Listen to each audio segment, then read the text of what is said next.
Eric Keller here with Enthusiast Auto Group. I've been waiting a rather long time to share this EAG first look with our fellow enthusiasts of a very special car that has the eye and the heart of so many enthusiasts from way back, 21 years ago to be exact. This car was produced in Germany for us enthusiasts here in North America. And it is nothing other than the Technoviolet over the solid black.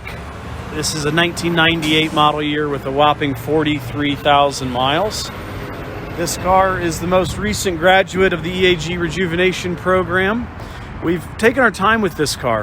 It has such a great build sheet and such a great history and condition that we really wanted to go all the way with this thing and give it the benefits of everything that our program has to offer.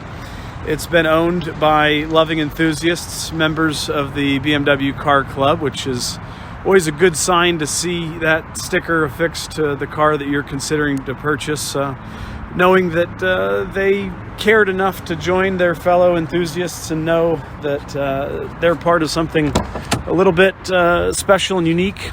You know, the crew over at the Roundel really do a great job. It was great hanging out with all of them at the Oktoberfest here, the 50th Oktoberfest, the last time they'll be calling it Oktoberfest. And I don't think I saw any Technoviolet E36s down there. There might have been a couple. BMW made a whopping 118 Technoviolet on black E36 M3s for North America, according to our archives. And very few of them survive today in this kind of condition. This build sheet is quite unique and I would say favorable. It is no cruise, the 11-button onboard computer, of course the reconditioned unit in there with all of its pixels full and bright has now been installed. It's a manual seat car. You'll notice that the door panels are all tight. This is an airbag car, the 98s, the very late 97s, and just a couple of them, but the 98s standardized those side airbags. The 4-spoke steering wheel will also be a carryover from the 95, 6, 7, and the early 98s will have that steering wheel. The 99s did get the 3-spoke steering wheel, and the very late 98s did too. The 98s also added the rear headrests, which you would see that for the most part standardized on most of the European spec cars, and or at least an option. Everything on this car is just super tidy. It's hard, you know, with video to show you how supple this leather physically feels, but it is really fresh still. We do not see leather this nice, especially on the driver's seat. You know, it's been conditioned, it's been loved, it's been it's been entered and exited gingerly. This is a sport car, no luxury package to be found. Actually, that ended before this car's production date. So you'll see the twist side skirts there, still sporting the amber turn signals. You know, it was very common back in the period to go to the clear lenses, the Euro lenses. I know that we surely did a whole lot of the clear lenses over the years, upgrading these for clients. We're sporting the Motorsport polished, forged wheels, and I've been saving these for a rainy day. No joke, I've had this set of wheels since 2003, I think. That is the only imperfection on the wheels, a small little scratch right here. Outside of that, I think the other three are flawless. Look at the machine work on these. Super, super nice. I did have a matching spare, so we are a full set of 5. I believe this was a double spoke 2 car originally on the build sheet. That's one of the very few deviations from original on this car relative to build sheet that did not come with these non-stamped forged lightweight wheels. They are staggered, 8.5 on the rear, 7.5 on the front. Of course, sporting fresh Michelin Super Sports. Really an all-around just fantastic example. It is a 43,000 and change, almost 400 miles. The condition, though, you would not know it. Again, A lot of rejuve work went into this. Not that it was a really great 43,000 mile car to start with. However, the front end did have its fair share of just small stone chips and forward-facing patina. This is a very soft paint, very low durometer, and so it was peppered. And so the kidney grille surround, the front bumper, the fenders, the hood, the side view mirrors, the rocker panels, and then just right behind the rear wheels here on the rear bumper, all of that, just it was good, it was original, it was honest, but it wasn't just near new perfect. So I made the decision to go ahead and break the seal and repaint all of those panels at our body shop. Enthusiast Auto Body, our internal workshop there. The quality of work, well, it speaks for itself. It's hard to tell in video, it's hard to tell in photos, but a lot of our clients have seen our work firsthand, and I'm very, very proud of what that body shop is able to do and match effectively factory finish, indistinguishable to the eye, especially for the quality in this period. This car is not yet on our website. Frankly, I have not had a chance to write the description yet. That's I guess the next order of business. 43:3:44 on the clock.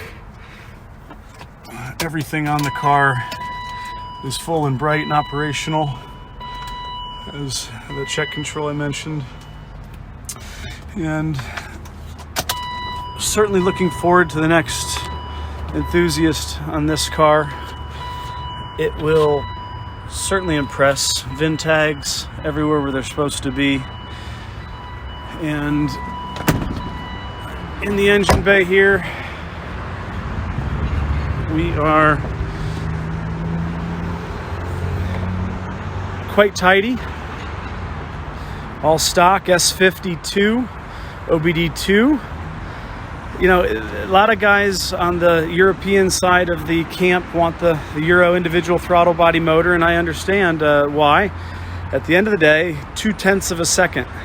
That's the difference, 0 to 60, between this S52 B32 and the Euro spec engine. The torque down low comes on, frankly, a bit quicker than the European engine, and having just put a lightweight with that PTG installed Group N motor through our program, while it had a lot of other upgrades as well. Quite a proper car and lighter weight, so higher power to weight ratio. That car was very, very quick. Not a huge difference. And, you know, there's a lot of guys that do prefer the S52 power plant, and, you know, I understand why. Keyless entry on the car as well. What else? I think that covers the main basics. You know, it's the sunroof car.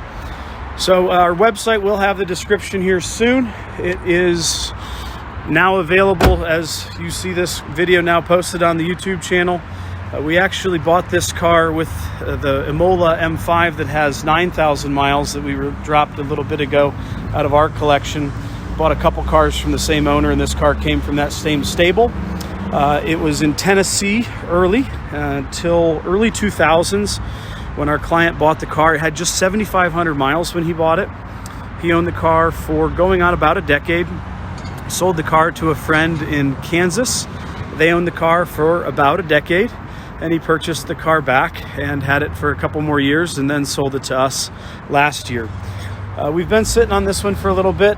Wasn't quite sure when the right time to bring it to market was, and had a lot of other stuff in the workshop already scheduled, a lot of client rejuves taking up the shop time. So it was a slow project, but not a rush. Quality work like this is not something that can be rushed, and now here looking at the finished result, I think it speaks for itself. If you have an E36 M3 like this, or want it to look like this, that's what we do. Our rejuve program is open to the public. If you have a car or want to buy a car, or more commonly have just purchased a car from wherever, we can get the car shipped here enclosed, go through the same program. Just had another Z8 come in yesterday, and it's already been through the program in terms of inspection and approved, and that'll get work done next week. That 2,500 mile car from Wisconsin. So appreciate everybody tuning in to this first look on this Technoviolet on black E36 M3. Stay tuned for more first looks. We've got a lot more stuff in the pipeline coming. Subscribe down there at the bottom if you'd like more updates and see this before it hits all the major sites. This is a good way to snag one of these cars. There's a lot of people who've been looking for these things for a long time. E36 M3s do not come in this condition very often. This, even though it's got some miles on it for the rating, we would call this a #1 condition car amongst its E36 peers. Definitely in the top single percentage of remaining existing examples. Thanks for tuning in. Subscribe for more. See ya.